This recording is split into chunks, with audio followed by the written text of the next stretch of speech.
Record हो रही है, पूरी दुनिया इसको देखेगी, तो मैं चाहता हूं कि जो भी बैठा है बोले जय भीम, जय भीम, जय भीम, जय भीम। धन्यवाद। Ambedkar international coordination society Canada के तत्वाधान में आज जालंधर पंजाब की धरती पर आज जो ऐतिहासिक 3 दिवसीय कार्यक्रम रखा गया है, इसमें मुख्य भूमिका निभाने वाली हमारी बहन चंचल मान जी बीच में हमारे मौजूद हैं। मुझे लगता है कि पिछले 1 महीने से वो दोनों मियां बीबी हरजिंदर माल जी और चंचल माल जी दोनों ने बड़ी मेहनत की है। मैं चाहूंगा कि दोनों के लिए जोरदार ताली होनी चाहिए, क्योंकि ये कार्यक्रम एक अपने आप में ऐतिहासिक कार्यक्रम है। अब यहाँ बहुत सारे कंट्रीज के डेलीगेट्स जो हमारे ही भाई हैं, हमारे बीच में ही रहते थे, बाबा साहब ने उनको मार्गदर्शन दिया और वो यहां से किसी भी तरह निकल के चले गए। कनाडा से भी लोग यहाँ पर हैं, यूनाइटेड किंगडम से भी हैं, स्कॉटलैंड से भी हैं, यूएसए से भी हैं, स्पेन से भी हैं, जर्मनी से भी हैं, फ्रांस से, मस्कट, दुबई, कितने कंट्रीज से लोग हैं जो मुझे जानकारी मिली है। कुछ लोगों को मैं व्यक्तिगत रूप से जानता हूं, जैसे बाबूजी पिंदरपाल जी हैं, हरदेव शाह जी हैं, रेणु शाह जी हैं, हरजिंदर माल जी हैं, चंचल माल जी हैं, परमजीत कमाम जी हैं, सोहनलाल गेंडा जी हैं जो स्कॉटलैंड से आए हैं, परमजीत केंद्र जी हैं, सोहनलाल सांपला जी हैं और संत कुमार जी हैं, जयप्रति जी। इसके अलावा अभी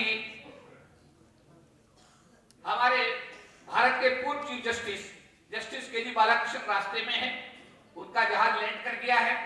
उनके साथ कंपनी करने के लिए जो हमारे प्रोफेसर डॉक्टर केपी सिंह, जो वाशिंगटन यूनिवर्सिटी अमेरिका में प्रोफेसर थे, वहां से इंडिया आकर के अभी वो जो बहन जी ने बुद्धा यूनिवर्सिटी बनाई ग्रेटर नोएडा में, उसके वो डीन रहे काफी लंबे 5 साल तक, तो वो उनको कंपनी कर रहे हैं। दोनों लोग हमारे बीच में कभी भी मौजूद हो सकते हैं। ये बड़ा सुंदर अवसर है। अभी एक बात आई रोस्टर की, वो प्रोफेसर साहब ने कहा बताइए, क्योंकि मैं सरकारी अधिकारी कर्मचारियों के आंदोलन को पिछले करीब 25 साल से देख रहा हूं। अनेकों रैलियां दिल्ली में मेरे नेतृत्व में हुई, जेल जाने का भी, क्योंकि जब आंदोलन होता है तो पुलिस कार्रवाई भी करती है। सरकार की नौकरी में रहते हुए जेल जाना भी अपने आप में एक बड़ी दिक्कत का काम हो जाता है। 3 बार भी मुकदमे दर्ज हुए, जेल गए, 12 साल मुकदमे, 3 संविधान में संशोधन 81, 82, 85 संशोधन जब हुए, तब जाकर के अनुसूचित जाति जनजाति समाज का थोड़ा सा आरक्षण बचाने में हम लोग कामयाब हुए। अब सरकार की जो पॉलिसीज हैं, कल बजट का कितने लोगों ने अध्ययन किया मुझे नहीं पता, लेकिन बजट कहता है, बाबा साहब अम्बेडकर कहते हैं कि जितनी पॉपुलेशन शेड्यूल कास्ट की इंडिया में है और जितनी पॉपुलेशन शेड्यूल ट्राइब्स की है, उसी के अनुपात में जब भारत का वित्त मंत्री बजट पेश करेगा तो उतना बजट उसकी संख्या के अनुपात में उसको एलोकेट करना होगा।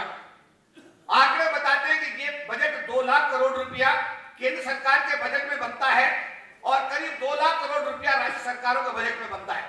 हर साल शेड्यूल कास्ट शेड्यूल ट्राइब्स के डेवलपमेंट पे 4 लाख करोड़ रुपया खर्च होना चाहिए। मुझे बताते हुए बड़ी दुख है कि जो अभी कल वित्त मंत्री ने बजट पेश किया परसों, उसमें 76,800 करोड़ रुपए का प्रावधान किया गया है।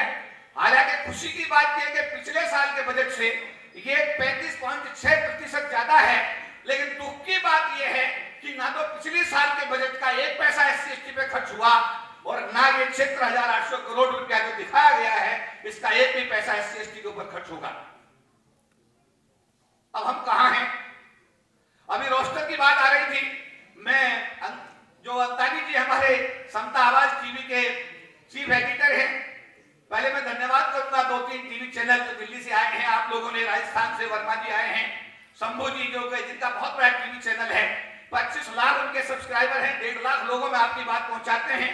शंभू जी आधा घंटे से ज्यादा समय किसी को नहीं देते हैं, लेकिन बहन जी ने आदेश किया, उन्होंने कहा कि मैं चाहती हूँ नेशनल दस्तक होना चाहिए, और नेशनल दस्तक 3 दिन से शंभू जी स्वयं आकर के इस कार्यक्रम को कवर कर रहे हैं। मुझे लगता है कि नेशनल दस्तक के शंभू जी के लिए ताली होनी चाहिए। तो अब ये क्या है रोस्टर? अभी रोस्टर की बात आई। रोस्टर की समस्या ये है कि पहले वैकेंसी बेस्ड रोस्टर था। जब लोगों को यह पता लगा कि वैकेंसी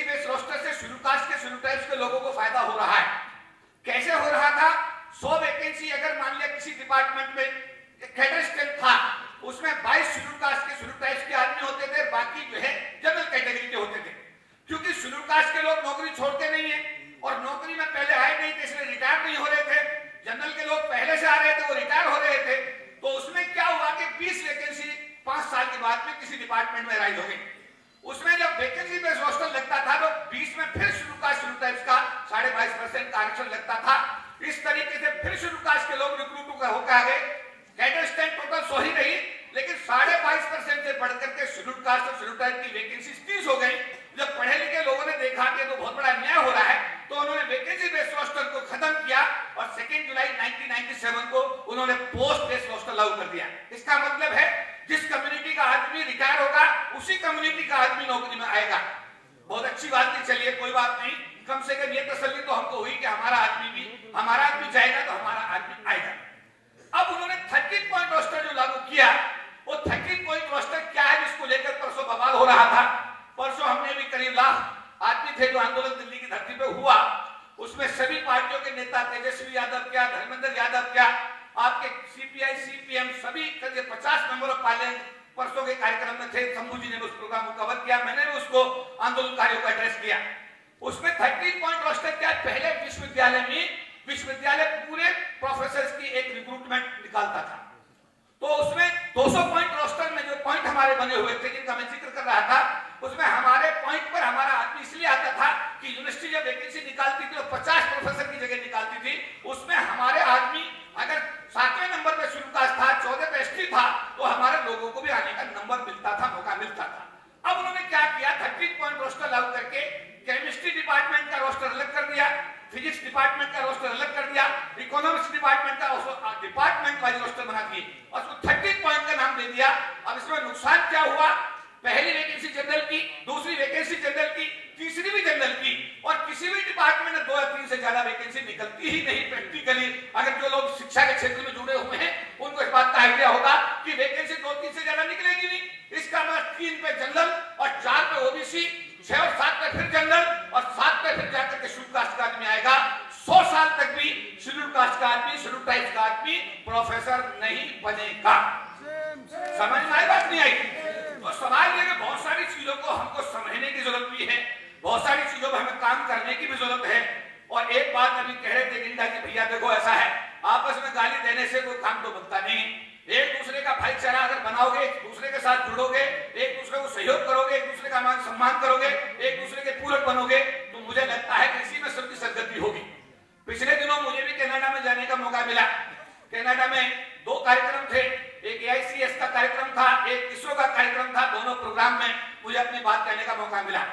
तो मैं वहां पर, एक हमारे साथी थे, उन्होंने रखा 50 साल का कार्यक्रम पेश किया कि 50 साल में 50 प्रोफेसर बनाएंगे, 50 साइंटिस्ट बनाएंगे, 50 हम ये बनाएंगे।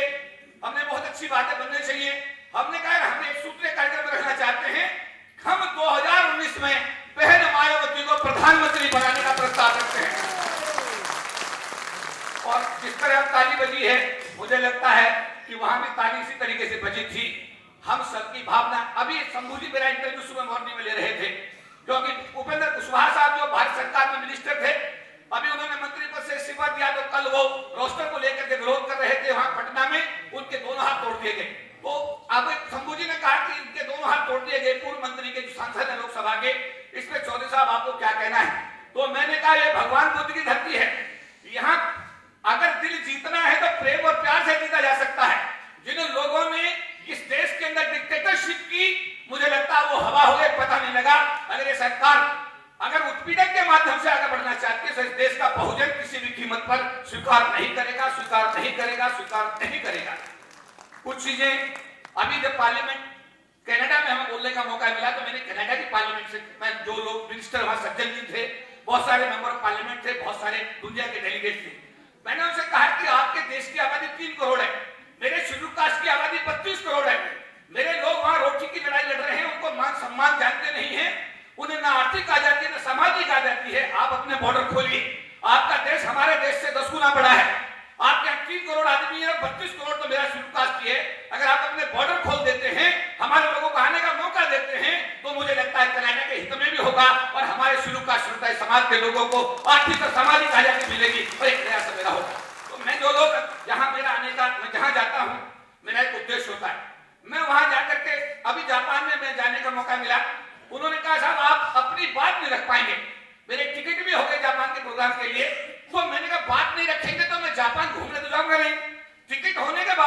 मुझे प्रोग्राम इसलिए कैंसिल करना पड़ा क्योंकि वक्ताओं की सूची में अपनी बात कहने के लिए समय नहीं है, तो जापान जाने का कोई मतलब नहीं बनता।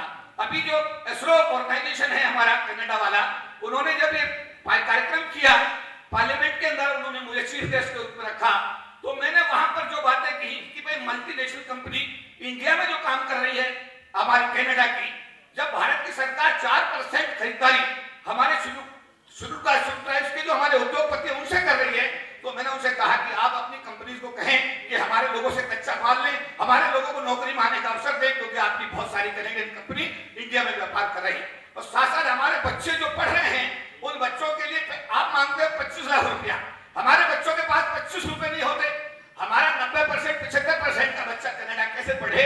तो मैं धन्यवाद करता हूं वहां के मेंबर ऑफ पार्लियामेंट्स का, उन्होंने उसे पॉजिटिव लिया और उन्होंने कहा कि 100% स्कॉलरशिप दे करके हम ऐसे बच्चे जो 75, 80, 90% वाले बच्चे हैं, हम उनको 100% स्कॉलरशिप दे करके पढ़ाई का रास्ता खोलने का काम करेंगे। तो साथियों, समाज की समस्या तो इतनी ज्यादा है, इतनी ज्यादा समस्याएं हैं कि उन समस्याओं को अगर आप गिनना शुरू करोगे तो थक जाओगे। समाज की समस्या तो खत्म होती नहीं है, लेकिन इस देश का सिस्टम इतना मजबूत है कि हमारा राष्ट्रपति भी राष्ट्रपति नहीं होता, हमारा प्रधानमंत्री तो बना ही नहीं, हमारा चीफ जस्टिस भी दलित चीफ जस्टिस होता है, हमारा प्रोफेसर भी दलित प्रोफेसर कहा जाता है, हमारा थानेदार भी थानेदार नहीं माना जाता, मंत्रियों के बीच में मंत्री हमारा मंत्री नहीं होता। इतनी बड़ी सामाजिक असमानता को हम भारत में, और इसके लिए जरूरत है एक सामाजिक आंदोलन खड़ा करने की, इसके लिए जरूरत है अम्बेडकर और काशीराम की, इसके लिए जरूरत है मायावती की, इसके लिए जरूरत है ये और जो लोग हैं।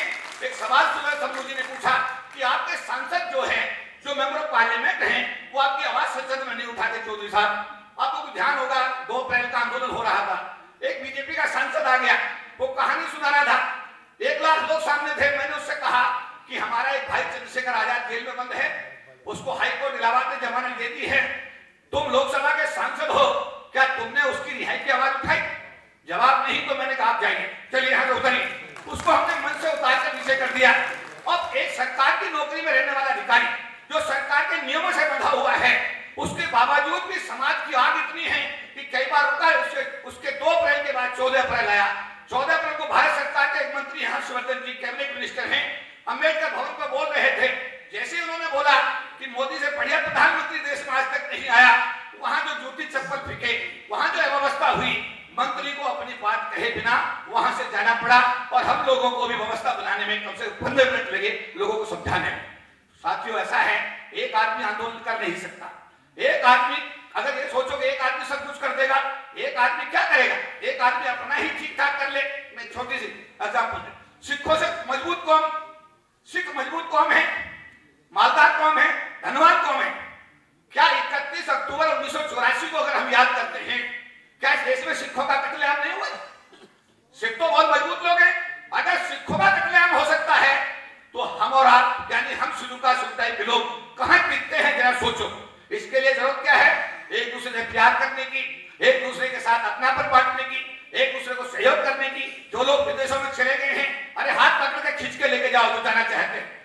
जो आपके बच्चे रिश्तेदार कहां पर हैं, वो आपकी कौम के लोग हैं, आप पर दायित्व है, बाबा साहब अम्बेडकर का कर्ज है आप लोगों के ऊपर कि आप उनके हाथ पकड़ के, जैसे आप गए हो, उन्हें रास्ता दिखाओ। लोगों को नहीं पता कनाडा कैसे जाएंगे, लोगों को नहीं पता कि लंदन कैसे जाएंगे।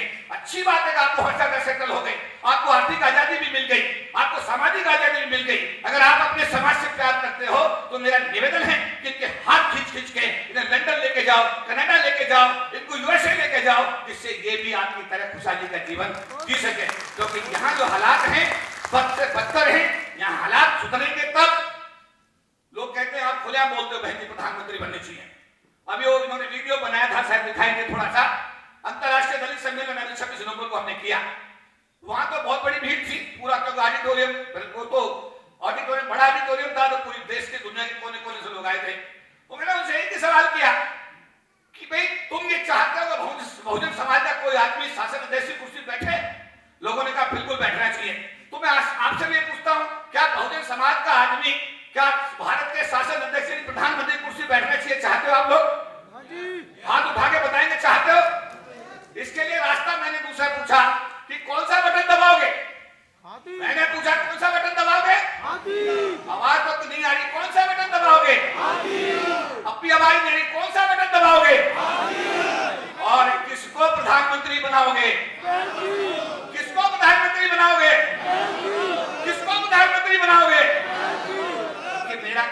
भेजा।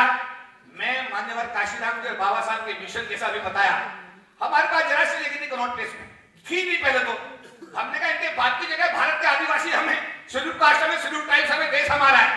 हमने कहा कनॉट प्लेस में हमारा दफ्तर होना चाहिए। तो हमने कहा भाई जगह दो, जगह दी नहीं। हमारा एक अधिकारी था, उसने कहा कि अगर तू भी मेरी कुर्सी पे बैठ जाएगा तो भी जगह नहीं मिल पाएगी तुझको। मैंने फिर क्या करें, कहे जहां जगह मिले बाबा साहब का फोटो रख के बैठ जा। हमने कहा ठीक है, रास्ता मिला, एक जगह देखी, वहां बाबा साहब का फोटो रख के काम शुरू कर दिया। पहले जगह 250 गज थी, फिर 500 गज हुई, फिर 1000 हुई, फिर 2000 हुई, फिर 3000 हुई। आज आप कनॉट प्लेस में 4000 स्क्वायर फीट में भगवान बुद्ध और बाबा साहब के साथ में आपका समाज वहां पर सम्मान के साथ बैठ करके 2 कॉन्फ्रेंस हॉल बने हैं, एयर कंडीशन, 28 एयर कंडीशनर समाज के चौपाल में आपके एक साथ जब ऑन होता है तो 28 एसी का मतलब है करीब 56 टन एसी एक बार ऑन हो जाता है आपका। आप 2 एसी हॉल आपके पास है, 150 लोगों का, 100 लोगों का। जिस चैम्बर में मैं बैठता हूं, लोग बोलते हैं कि प्रधानमंत्री से बड़ा चैम्बर है। मैं बहुत छोटा सा आदमी हूं। मुझे कनॉट प्लेस में अगर बाबा साहब के आशीर्वाद से इतना मान सम्मान मुझको मिला है, मुझे और क्या चाहिए। फिर भी मैं समाज के प्रति अगर ईमानदार नहीं हूं तो इससे बड़ा अन्याय क्या होगा। मैं कनाडा इसलिए नहीं जाता, मैं अभी 10 दिन के लिए कनाडा गया, एक टी शर्ट भी नहीं खरीद पाया, घर में झगड़ा हो गया। आप कनाडा गए, ये भी नहीं हुआ, अरे भाई टाइम नहीं मिला। पिछली बार वहां पर वैंकूवर में गया, इस बार टोरंटो और उसका था पार्लियामेंट का प्रोग्राम था। पिछले मैं अप्रैल में भी गया था, वहां पे भी 10 दिन का जो टूर था, कोशिश ये की गई कभी गुरु घर में जाना, कभी बौद्ध विहार में जाना, कभी प्रोग्राम AICS के प्रोग्राम में जाना, कभी इसरो के प्रोग्राम में जाना, मतलब हर दिन प्रोग्राम लगा रहा। ये क्या है, जिस आदमी की झील होती है। अब जैसे मैं यहाँ हूँ आज, कल का मुझे ये पता नहीं कि मैं कल कहाँ रहूंगा, परसों मुझे ये पता नहीं होता मैं कहाँ रहूंगा। हर दिन कहीं ना कहीं कोई ना कोई कोशिश होती है कि समाज का मोबिलाइजेशन हो, समाज को। तालकोटरा में हमने लोगों से यही सवाल पूछा था, शायद वो दिखाएंगे आपको, सूटे साहब, उन्होंने फिल्म बनाई है। और ब्रिटिश पार्लियामेंट में जब बोलने का मौका मिला तो भी हमने यही बात कही, यूनाइटेड नेशंस में भी हमने यही बात कही कि हमारे समाज के साथ में कॉन्सुलेट जनरल जो न्यूयॉर्क का, उसमें भी हमें बात बोलने का मौका मिला। हमने तब भी यही बात कही कि समाज के साथ में बहुत बड़ी ज्यादती हो रही है। ये लोग जो ब्रिटेन में रह रहे हैं, ये लोग जो कनाडा में रह रहे हैं, ये 10 करोड़ के मकान में रहते हैं, 3 करोड़ की गाड़ी में चलते हैं। ये अब शेड्यूल कास्ट, अब ये शेड्यूल कास्ट की कैटेगरी से ऊपर चले गए हैं। रियल शेड्यूल कास्ट देखने के लिए गांव में जाना पड़ेगा भारत के, जहां लोग रोटी की लड़ाई लड़ रहे हैं, पैर में चप्पल नहीं है, खाने के लिए रोटी नहीं है, रहने के लिए घर नहीं है। ये इंडिया के शेड्यूल कास्ट शेड्यूल ट्राइब्स का असली चेहरा है, जिसको गांव में जाकर के, पंजाब के गांव में जाकर के, यूपी के गांव में, महाराष्ट्र के गांव में जाकर के हम देख सकते हैं। साथियों, अब हमारे सामने इन समस्याओं को हम रोज चर्चा करते हैं। लोकसभा के MP 25% के आरक्षण से चुनकर जाते हैं। बाबा साहब अम्बेडकर ने जो आरक्षण की व्यवस्था लोकसभा में कर दी, तो वहां बिल्कुल 139, नॉट लेस देन 139 लोकसभा में, क्योंकि 25% का रिजर्वेशन है। राज्यसभा में बाबा साहब की कलम नहीं चली, तो वहां पर कितने MP हैं? 250 के हाउस में 25% के हिसाब से कैलकुलेट करिए कितने लोग होने चाहिए थे। जहां 60, 65, 70 लोग होने चाहिए थे, वहां पर आज के डेट में कभी भी 10 राज्यसभा के MP से शेड्यूल कास्ट के लोग ज्यादा नहीं हुए, क्योंकि वहां पर बाबा साहब अम्बेडकर रिजर्वेशन देने में कामयाब नहीं। लेकिन लोकसभा में बिल्कुल 25% के औसत, बिल्कुल उसके नियम से आपके आदमी चुन करके जा रहे हैं। मैंने कितने MP से कहा, कितने मिनिस्टर से कहा, अरे एक टर्म के लिए MP बन गए, अगर पार्टी तुम्हें टिकट ना भी दे तो क्या फर्क पड़ता है यार। कम से कम एक टर्म में 5 साल तो समाज की बात करो, गदर करो, अपने समाज की आवाज उठाओ, लोकसभा बंद करो, अपने हकों की बात करो। एक भी आदमी पार्टी के डर से आगे आने के लिए तैयार नहीं है। मेरा एक आह्वान आपसे है, ऐसे लोगों को भी ढूंढो जो लोग वाकई मिशन के लिए मरने मारने के लिए तैयार हैं, और कुछ लोगों को लोकसभा में, ऐसे लोगों को भेजने की आपको तैयारी करनी पड़ेगी जो आपकी बात को आज तक कहते रहे हैं, और आगे भी आप उम्मीद उनसे कर सकते हैं कि आपकी बात को वो जाकर के कहें। क्योंकि अगर ऐसा नहीं हुआ तो पार्टी से बने हुए मेंबर ऑफ पार्लियामेंट और मिनिस्टर आपके समाज की बात अगर लोकसभा में नहीं उठाएंगे, आपके खिलाफ हर रोज आपके खिलाफ कानून बनते चले जाएंगे, तो आने वाला समय हमारे लिए बहुत बड़ा चुनौती भरा समय होगा। क्योंकि अब सवाल इस बात का है कि ये सब चीजें जो चल रही हैं आज के डेट में, जैसे रोस्टर की बात आ गई, अब उद्योग धंधों में 4% की खरीदारी का सर्कुलर निकल गया। लेकिन 4% का सामान ना तो आर्मी जूते ले रही है, ना आर्मी मीट ले रही है शेड्यूल कास्ट के लोगों से, ना रेलवे जो है अपना कोई सामान ले रहा है। 4% का सर्कुलर जारी हो गया कि शेड्यूल कास्ट उद्योगपतियों से आपको सामान लेना है, उसमें उसमें समस्या ये भी है कि उद्योगपतियों के पास सामान है भी नहीं, क्योंकि उद्योग धंधों में हमारे लोग अभी इसी स्थिति में गए भी नहीं कि वो सामान बना सके और सामान दे सके। इस दिशा में भी, क्योंकि आप साधन संपन्न लोग हो, इस दिशा में भी काम करो। कुछ उद्योगपति भी हमको पैदा करने पड़ेंगे सरकार की नौकरियों के सहारे। अब तक हम यहाँ पहुंच गए थे कि आज का सेक्टर बता देता, क्योंकि मेरा मूल काम सरकार की नौकरियों वाले अधिकारी कर्मचारियों को हैंडल करना होता है। 2 जुलाई 1997 को भारत सरकार की नौकरी में जब पोस्ट पेड रोस्टर लागू हुआ तो आपकी संख्या 40 लाख थी। आज ये संख्या घट करके 15 लाख रह गई है। 25 लाख लोग सरकार की नौकरी से बाहर कर दिए गए हैं, उनको रिटायरमेंट हो गया, वीआरएस दे दिया गया, टर्मिनेट कर दिया गया। लेकिन 25 लाख लोगों के एवज में कोई भी रिटर्न वापसी नहीं हो रही है। 10 साल के बाद यह संख्या घटकर 2 लाख में तब्दील हो जाएगी। सरकार की नौकरी में जब इंदिरा गांधी प्रधानमंत्री थी, जब सरकारीकरण नेशनलाइजेशन देश का हुआ, शायद उनको भी इस बात का ज्ञान नहीं होगा कि उनके नेशनलाइज पॉलिसी शेड्यूल कास्ट के लोगों के घरों में बाहर आएगी, उनके घरों में एक नौकरी जाएगी और वो लोग भी कोट पैंट पहनने लायक हो जाएंगे। लेकिन ये सत्य है कि नेशनलाइजेशन की पॉलिसी के चलते हुए, बाबा साहब अम्बेडकर के दिव्य आरक्षण के चलते हुए लोगों के घरों में नौकरी गई, लोग गरीबी की रेखा से ऊपर आए। लेकिन आज समय बदल गया है, सरकार ने सरकारी क्षेत्र बंद कर दिया है, निजी क्षेत्र में आरक्षण की कोई व्यवस्था नहीं की जा रही है। जो लोग आज गरीबी की रेखा से ऊपर आए थे, कितने लोग आए थे जानते हैं? 40 लाख लोगों को नौकरी मिली, उसकी बीवी, 2 बच्चे, उसके माता पिता, बहन भाई, 10 आदमी, एक आदमी को नौकरी मिलने से गरीबी की रेखा से ऊपर आए। 40 लाख को 10 से मल्टीप्लाई करता हूं, 4 करोड़ लोग सरकार की नौकरी में आने की वजह से गरीबी की रेखा से ऊपर आए। 10,000 लोग एमपी एमएलए 25% के आरक्षण से बनकर के गरीबी की रेखा से ऊपर आए। 10 को 10 से मल्टीप्लाई करता हूं, पॉलिटिकल आरक्षण से 1 लाख लोग गरीबी की रेखा से ऊपर आए और सरकार की नौकरी से 4 करोड़ लोग गरीबी की रेखा से ऊपर आए। लेकिन बची हुई जो 28 करोड़ की आबादी है जनाब, वो तो रोटी की लड़ाई लड़ रही है।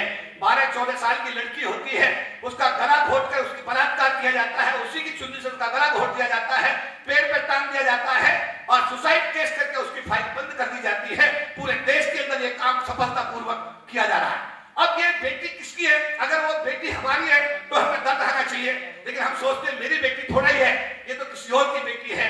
जब तक इस सोच को आप बदलोगे नहीं, तब तक मुझे लगता है कि हमारा आगे आने वाला समय अच्छा नहीं होगा। मुझे अभी शंभू जी सुबह इंटरव्यू ले रहे थे, इस समस्या का समाधान क्या है? मैंने समाधान सुनिश्चित किया। जब आप ट्रेन में जा रहे हो, जब आप बस में जा रहे हो, जब हवाई जहाज में जा रहे हो, जब चाय पी रहे हो और जब आपसे पूछता है कि भाई साहब आपका शुभ नाम, तो जनरली क्या होता है? केपी चौधरी। ओहो, चौधरी साहब कहाँ के रहने वाले हैं? यूपी के। ओहो, चौधरी साहब बहुत बढ़िया। तीसरा सवाल उसका होता है, अच्छा आप तो जाट होंगे? तो उस समय जवाब जो होता है वो जवाब बड़ा महत्वपूर्ण होता है। हमारा जवाब, हमारे लोगों का जवाब ना हाँ होता ना होता, वो एक अरे हाँ, उससे बोल मैं शेड्यूल कास्ट हूं, उससे बोल मैं चमार हूं, बता तुझे कोई दिक्कत हो? बता। अगर मेरे लोग ये कहना शुरू कर दें कि मैं शेड्यूल कास्ट हूं, मैं आदिवासी हूं, मैं मूल निवासी हूं, भारत देश मेरा देश है, तो भैया मेरे, क्योंकि हमारा अत्याचार यहीं से शुरू होता है। हम अपना एक्नॉलेजमेंट अभी तक एक्नॉलेज नहीं करा पाए हैं। हमारे लोग अपने जात छिपाने का काम करते हैं। जो लोग सरकार की नौकरी में बड़े पदों पे आ जाते हैं, वो दूसरी बिरादरियों में अपना एडजस्टमेंट कर लेते हैं। और कुल मिलाकर के ये है कि जब तक आप घर के साथ नहीं कहोगे मैं शेड्यूल कास्ट हूं, मैं शेड्यूल ट्राइब हूं, मैं बुद्धिस्ट हूं, मैं आदिवासी मूल निवासी, जब तक ये देश का सिस्टम हमारे खिलाफ अन्याय नहीं रोकेगा, क्योंकि वो हमारी कमजोरी को भली भांति जानता है। आज का कार्यक्रम बहन जी चंचल जी ने किया है, मुझे बोलने का मौका मिला। बहुत सारे वक्ताओं ने अपनी बात रखी और सभी लोगों का उद्देश्य यही होगा कि ये कार्यक्रम, हेमंत सूटे साहब हमारे महाराष्ट्र से आते हैं, वो भी बहुत बड़े डेडिकेटेड डिवोटेड हमारे साथ हैं। माननीय हरदेव साहब जी इंटरनेशनल कोऑर्डिनेटर हैं, जो यूएनओ प्रोग्राम 2-3 बार हुए। उन्होंने सपना देखा था कि यूएनओ प्रोग्राम होना चाहिए। यूएनओ का प्रोग्राम 2 बार हुआ, दोनों बार मुझे भी मौका मिला। तीसरी बार भारतीय सरकार ने उसको खत्म कर दिया। उसके बाद हमने डंडेबाजी की भारत के विदेश मंत्री के साथ, आयोग के चेयरमैन के साथ, तो तब जाकर के वो प्रोग्राम को मना। लेकिन वो प्रोग्राम हमारे लोगों के हाथों से निकल करके भारत सरकार के हाथ में चला गया। कुल मिलाकर के ये है कि जहां जहां भी हम लोग कोशिश करते हैं, हमारी कोशिश ये होनी चाहिए कि हम लोगों को प्यार करना है, एक दूसरे का साथ देना है, एक दूसरे को सही सलाह देनी है, एक दूसरे का हाथ खींच करके उसको ऊपर लेकर के आना है। अगर हम लोग आपस में इस तरह का एक वातावरण, भगवान बुद्ध के संदेश को हमको फैलाना है, बाबा साहब के मिशन को हमें जीवन में उतारना है, दूसरे का सुधार मत करना, अपना कर लेना।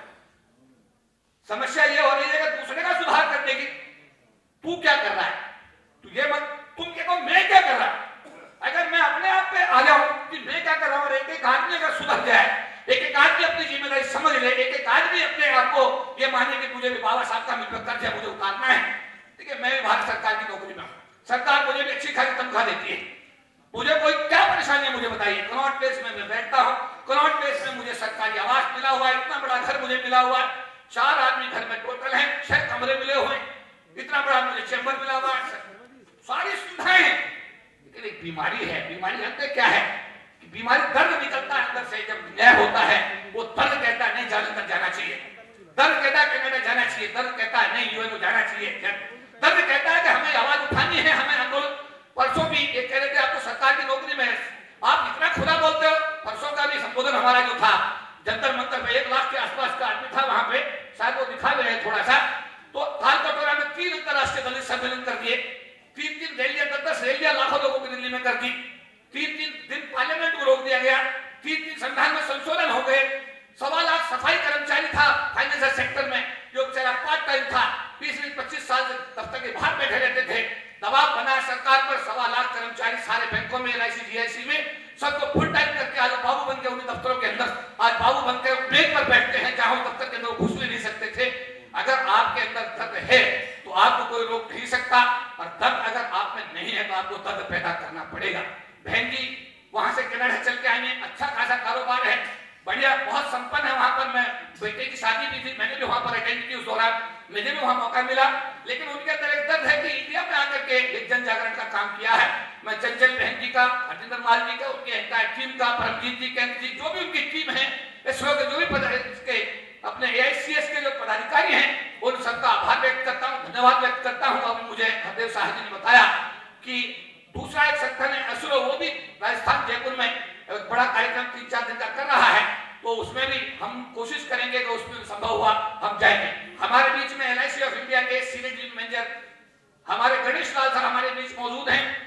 बड़े खुशी की बात यह है, मैं आपको बताना चाहता हूं क्योंकि मैं LIC ऑफ इंडिया में अधिकारी हूं, वहां की 31,000 जो एम्प्लॉइज हैं वो SC/ST उसका राष्ट्रीय महासचिव हूं, और जो सरकारी विभागों को सबको मिला करके जिसमें आपके LIC भी है, GIC भी है, सारे बैंक भी है, स्टील अथॉरिटी भी है, CPWD भी है, जितने भी विभाग उनको सबको मिला करके जो महासंघ बनाया गया है उसका 1997 से मैं महासंघ का राष्ट्रीय प्रधान महासचिव की जिम्मेदारी मुझे मिली हुई है। तो क्योंकि मैं मूल रूप से LIC से हूं, LIC के senior general manager Ganesh Lal ji मौजूद हैं, वो आपके जालंधर के इंचार्ज हैं, 7 जिले पंजाब के उनके अंदर में आते हैं। और मुझे बताने बहुत खुशी है कि अगर भारत श्रीनगर से शुरू होता है जम्मू कश्मीर से, तो जम्मू कश्मीर का जो इंचार्ज है कपूर सिंह वो भी शेड्यूल कास्ट आपका पंजाब का भाई है, अमृतसर जो बीच में आता है वो भी हरविंदर सिंह आपका शेड्यूल कास्ट पंजाब का भाई है जो इंचार्ज है। तीसरा भाई आपका गणेश लाल यहाँ बैठा वो भी आपका शेड्यूल कास्ट भाई है। चौथा अगर लुधियाना में जाते हैं तो वो भी LC पीपल वो भी आपका शेड्यूल कास्ट का भाई है। पंजाब में आपके 4 जो हिस्से हैं उनमें 3 इंचार्ज आपके शेड्यूल कास्ट समाज के, शेड्यूल ट्राइब समाज का लीड कर रहे हैं। और उन्होंने खुद ही कहा कि मैं इस प्रोग्राम के लिए सरकारी खजाने से कुछ सहयोग करना चाहता हूं। मुझे खुशी है कि सरकारी खजाने से इस कार्यक्रम के लिए 25,000 रुपए का कंट्रीब्यूशन LIC ऑफ इंडिया की तरफ से आपको दिया गया। इसके बावजूद हम एक सक्षम संगठन, हमारे पास में जो भी कोई आता है उसका रहने का, खाने का, जब हम गए थे 2013 में कोलंबिया यूनिवर्सिटी में हमारा संबोधन हुआ था, हमने कहा था जब भी कोई भी भाई हमारा इंडिया आएगा, इंडिया के किसी भी कोने में आएगा, उसके रहने का, उसके खाने का, उसका ट्रांसपोर्टेशन का, एयरपोर्ट से रिसीव करना, एयरपोर्ट तक छोड़ने का काम हम करेंगे। और जो भी लोग हमको संपर्क करते हैं, हमारे भाई NRI आते हैं, हम उनको हमेशा ये लव एंड अफेक्शन देने की कोशिश करते हैं। जैसा बताया गया कि 2 कॉन्फ्रेंस हॉल हैं, और उसके साथ साथ हमने रहने के लिए पिछली बार IAS के इंटरव्यू के लिए कुछ बच्चे आए, 17-18 बच्चे आंध्रा के थे, उनको रहने की जगह नहीं मिली तो आपके ऑफिस में जगह मिल गई, उनमें 6 बच्चे IAS बन गए, तो मुझे लगा कि ये जगह कामयाब हो गई। जस्टिस KG बालाकृष्ण साहब जो आपके बीच आ रहे हैं, वो भारत के पूर्व चीफ जस्टिस 3.5 साल तक रहे हैं। खुशी की बात यह है कि उसी दफ्तर के अंदर पिछले 5 साल से वो लॉ की क्लास में लॉ के स्टूडेंट को पढ़ा रहे हैं, और अब तक 21 जज बनाने में 5 साल में जस्टिस KG बालाकृष्ण कामयाब हो चुके हैं। कई बार उन्होंने कहा कि आप बिजली का पैसा ले लीजिए, AC चलते हैं, आप ये ले लीजिए। मैंने कहा सर आप जैसी शख्सियत यहाँ पढ़ाने आ रही है, हमारे लिए इससे बड़ी खुशी की बात क्या होगी। तो जस्टिस KG बालाकृष्ण साहब का ये बहुत बड़ा कंट्रीब्यूशन है कि पद से हटने के बाद वो आपके समाज के बच्चों को लॉ की क्लास हर संडे 3 घंटे पढ़ाते हैं, और समाज के बच्चों के बीच में आकर के मुझे लगता है दिशा देने का काम कर रहे हैं। तो जैसा अभी गणेश लाल जी ने कहा कि मैं कुछ करना चाहता हूँ, सुबह बात हुई, हमने कर दो, ये अच्छी बात है। तो मैं ये कह रहा था कि हमारा खुद का संगठन आर्थिक रूप से सक्षम है, संस्थात्मक रूप से पूरे सक्षम है। बाबा साहब का पूरा आशीर्वाद है। अगर इस कार्यक्रम के अंदर किसी भी प्रकार के कोई सहयोग की बात बहन जी की तरफ से आएगी तो हम बहन जी के साथ खड़े हुए हैं।